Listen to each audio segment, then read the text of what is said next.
Hi, welcome to another edition of the Gray Area. We just finished the 2025 State of the State address by Governor Hochul. There were a lot of different things that she covered today, so let's just highlight a few. Affordability, middle-class tax cuts, very good. We like to hear tax cuts. Inflation refund, that's questionable. Certainly people want to see money coming back to them. The question is, why did we take it from them to begin with?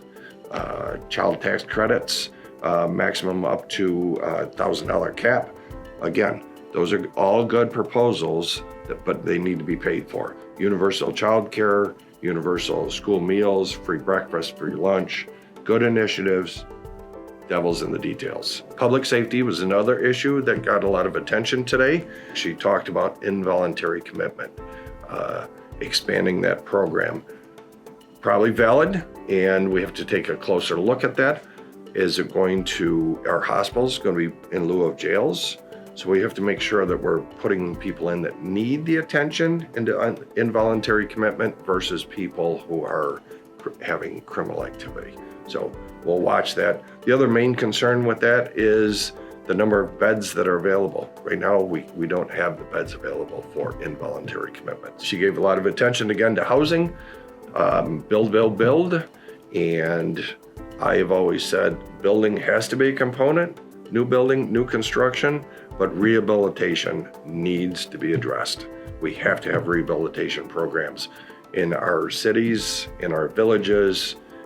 That is important to their revenues, and it's important to neighborhoods to make sure that properties are maintained and kept up, and they're in good condition, good livable condition. There's no question we have to make housing more affordable. She's proposing some assistance for starter homes and down payments.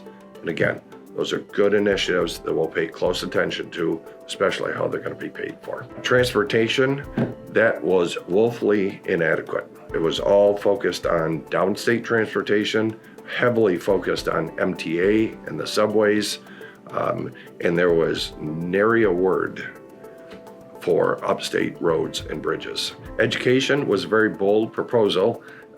She's talking about making community colleges free for people 25 to 55 years old. And again, we're going to pay attention to the parameters there. Right now, our college is essentially a third by the county sponsors for community colleges, a third by student tuition, and a third of the state. The state has never met their obligation heretofore on community colleges. They've failed to meet their obligation. So making college free, community colleges free, you're taking away the tuition revenue, apparently. So my concern is this is going to be a shift to the local property taxpayers through the county sponsorship. We don't know what free means, and we will find out what free means. Energy and environment, that was a quick drive-by in the speech.